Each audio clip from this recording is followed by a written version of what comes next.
Assalamualaikum warahmatullahi wabarakatuh. Kami dari kelompok 5 akan membawakan materi mengenai konsep perilaku prososial. Ini adalah anggota kelompok kami. Yang pertama, ada Anissa Aulia Ulillah, kemudian ada Cindy Lestari, Fitri Rumawati, dan terakhir ada Rosyida Salsabila Firdaus. Pembahasan kami ada 7, yaitu yang pertama, definisi prososial. Yang kedua, norma dalam perilaku prososial. Yang ketiga, aspek-aspek atau dimensi prososial. Yang keempat, faktor yang mempengaruhi perilaku prososial. Yang kelima, alasan mengapa perilaku prososial atau mengapa orang menolong. Yang keenam, penolong dan yang menerima pertolongan. Dan yang terakhir, konsep empati altruisme. Yang pertama adalah definisi prososial.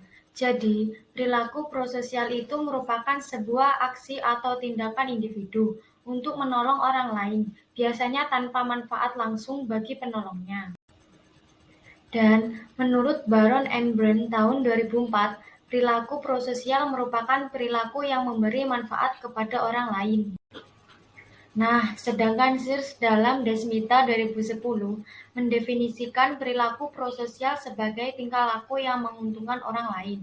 Jadi, berdasarkan pendapat-pendapat itu, maka bisa disimpulkan bahwa perilaku prososial adalah tindakan yang dilakukan atau direncanakan untuk memberi pertolongan kepada orang lain yang membutuhkan pertolongan dan bisa menguntungkan bagi orang yang ditolong. Pembahasan yang kedua adalah norma dalam perilaku prososial. Nah, dalam hal ini menurut Myers tahun 2012, ada hal yang paling penting dalam perilaku prososial, dan itu terbagi menjadi 3 hal. Yang pertama, ada norma tanggung jawab sosial. Nah, biasanya dalam norma ini akan menentukan bahwa kita seharusnya menolong orang lain yang bergantung pada kita. Misalnya, orang tua yang diharapkan bisa membantu merawat anak-anaknya, dan di sisi lain ada juga lembaga-lembaga yang bisa ikut bertanggung jawab ketika orang tua tersebut meninggalkan tanggung jawabnya.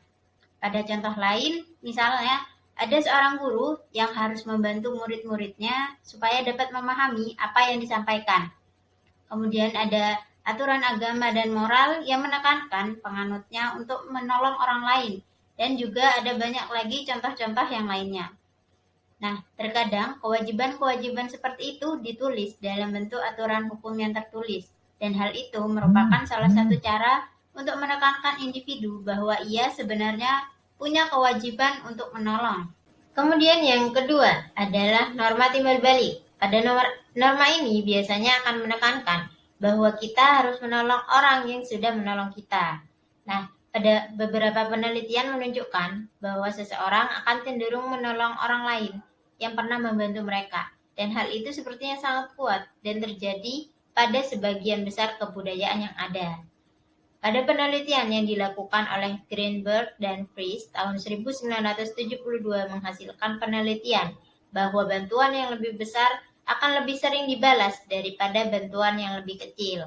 Misalnya saja, ketika seseorang pernah bertemu, maka ia akan cenderung membalas bantuan itu dan cenderung tidak menawarkan bantuan kepada orang lain. Dan yang ketiga adalah norma keadilan sosial. Dalam hal ini, kesamaan merupakan salah satu prinsip dari keadilan sosial. Misalnya saja, ketika ada 2 individu yang menerima tugas yang sama, maka keduanya harus mendapatkan ganjaran atau balasan yang sama. Ketika salah satu individu mendapatkan bagian yang lebih daripada yang lain, maka ia akan mengalami tekanan dan mencoba untuk memulihkan keadaan dengan mengulangi lagi pembagian tugas tersebut supaya mendapatkan porsi yang sama besarnya. Kadang, ketika seseorang mendapatkan bagian yang seharusnya sama, ia akan merasa dirugikan. Jadi dalam hal ini, tindakan membantu orang yang kurang beruntung biasanya dimotivasi oleh keinginan untuk menciptakan situasi yang lebih adil. Pembahasan yang ketiga adalah aspek-aspek atau dimensi prososial.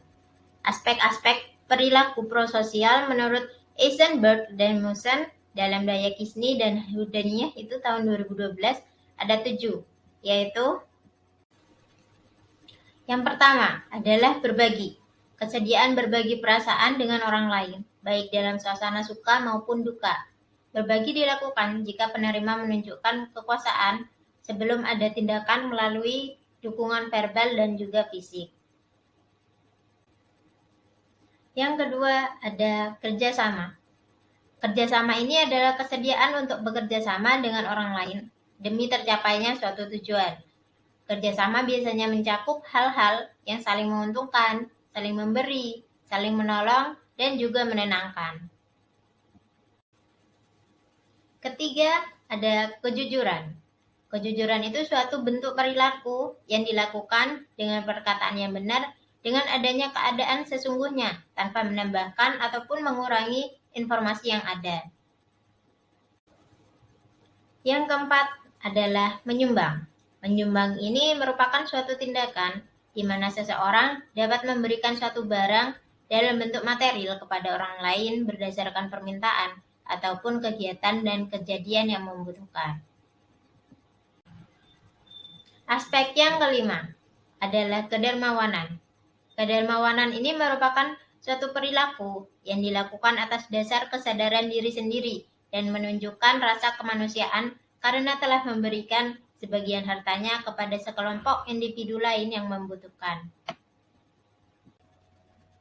Kemudian ada aspek menolong.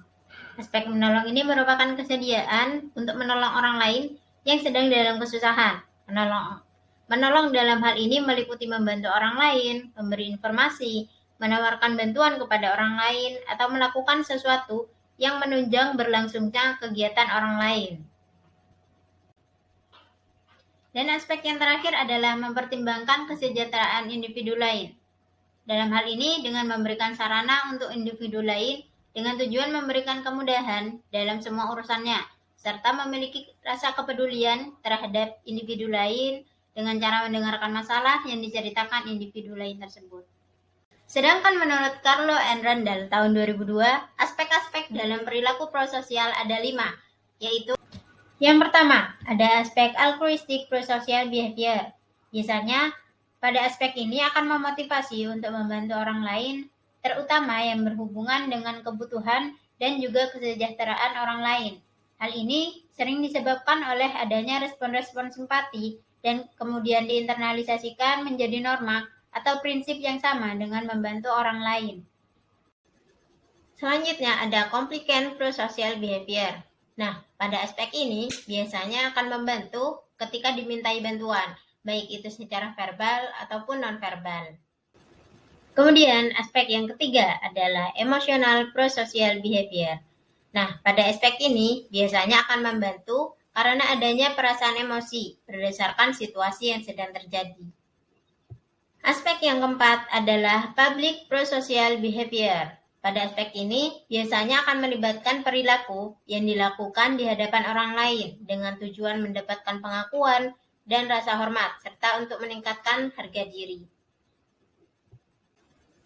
Dan aspek yang terakhir yaitu anonymous and dire prosocial behavior. Nah, pada anonymous prosocial behavior biasanya akan menolong tanpa ingin diketahui oleh orang yang ditolong. Sedangkan dire prosocial behavior akan menolong orang yang berada dalam keadaan krisis atau darurat. Terdapat beberapa faktor yang mempengaruhi perilaku prososial menurut Staub. Pertama, ada self-gain.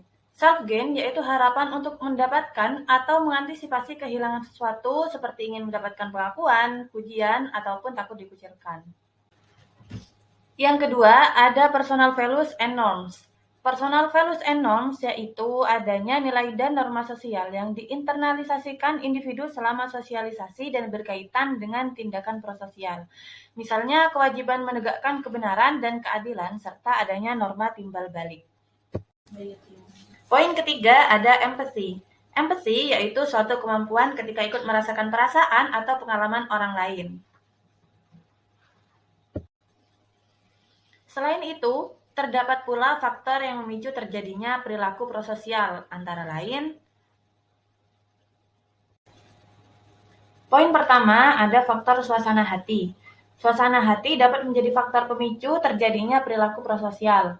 Suasana hati bisa dibedakan menjadi dua, yaitu suasana hati yang positif pada diri seseorang dapat membantu kemudahan orang tersebut untuk melaksanakan perilaku prososial. Dalam suasana hati yang negatif pada diri seseorang mempunyai implikasi yang tidak konsisten bagi terjadinya atau tidak terjadinya perilaku prososial. Suasana hati negatif dapat menghambat kecenderungan perilaku prososial karena apabila seseorang dalam suasana hati yang buruk, maka ada kecenderungan seseorang untuk memfokuskan diri pada diri sendiri dan masalah yang dihadapi sehingga kurang memperhatikan orang lain.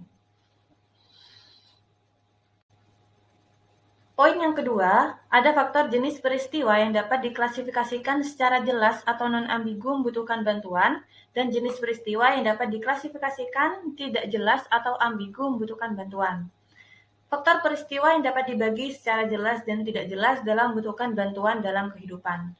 Orang terkadang membutuhkan dalam membuat kesimpulan sebagai hasil dari interpretasi peristiwa atau fenomena tersebut, apakah membutuhkan bantuan atau tidak. Poin yang ketiga, ada faktor perbedaan gender. Secara umum, seorang perempuan berdasarkan peran gender diharapkan mempunyai perilaku yang lebih banyak memberi perhatian kepada orang lain yang sedang memiliki masalah dan juga diharapkan lebih terlibat dalam perilaku prososial lain daripada ekspektasi peran pada seorang laki-laki. Meskipun perbedaan gender mempengaruhi perilaku prososial pada periode anak dan remaja, akan tetapi hasil penelitian pada periode dewasa cukup beragam. Dalam penelitian yang dilakukan oleh Egli dan Crowley, menyimpulkan bahwa laki-laki dewasa lebih menunjukkan perilaku membantu orang lain daripada perempuan dewasa. Ini dikarenakan objek perilaku membentuk orang lain. Pada penelitian ini merupakan perilaku yang secara tradisional adalah perilaku yang secara konstruksi sosial adalah perilaku yang seharusnya dilakukan oleh laki-laki. Selanjutnya, poin yang keempat adalah faktor perbedaan latar belakang budaya. Kecenderungan perilaku prososial bervariasi bergantung pada setting latar kebudayaan yang ada dalam paradigma psikologi lintas budaya mengenai variasi perilaku sebagai hasil dari dinamika kebudayaan dalam berbagai kelompok kebudayaan tempat perilaku terjadi. Perbedaan perilaku terjadi karena kebudayaan yang berbeda. Masing-masing kelompok kebudayaan mempunyai nilai-nilai kebudayaan yang menjadi sumber terjadinya perilaku prososial ataupun non-prososial. Terbentuknya nilai-nilai terjadi karena proses sosialisasi nilai-nilai dari generasi tua, seperti orang tua atau guru kepada generasi muda, seperti anak atau siswa. Yang kelima adalah faktor membantu orang lain karena menyukai orang lain yang perlu dibantu. Jika seseorang menyukai orang lain akan dapat menjadi faktor pemicu terjadinya perilaku prososial dalam diri. Penelitian Clark yang diterbitkan tahun 1987 menyimpulkan bahwa orang dengan penampilan fisik menarik memudahkan mereka dalam mendapatkan bantuan jika mereka membutuhkan bantuan. Poin yang keenam adalah faktor atribusi terkait dengan tanggung jawab orang yang perlu dibantu. Jika seseorang beranggapan bahwa orang yang perlu dibantu mengalami masalah karena kesalahannya sendiri, maka ia tidak perlu dibantu. Sedangkan jika seseorang mengalami masalah karena faktor situasi, maka ia adalah yang perlu dibantu. Dan faktor yang terakhir adalah faktor keberadaan model prososial. Faktor ini juga dapat menjadi pemicu dalam terjadinya perilaku prososial dalam diri seseorang. Faktor adanya model berkaitan dengan peniruan perilaku sosial banyak bertumpu pada teori belajar sosial atau social learning theory. Dalam upaya memahami sifat dari perilaku prososial, terdapat banyak faktor yang berperan dalam menentukan apakah dan sejauh apa orang tertentu melakukan tindakan seperti itu. Terdapat motif yang menjadi dasar alasan seseorang berperilaku prososial, seperti yang pertama, seseorang mendapatkan manfaat karena melakukan perilaku prososial atau menghindari masalah yang potensial terjadi dalam suatu hubungan sosial. Yang kedua, patuh pada nilai-nilai personal yang diyakini untuk melaksanakan perilaku prososial. Dalam hal ini, seseorang melakukan perilaku prososial karena terdapat nilai-nilai yang diyakini untuk melaksanakan perilaku prososial.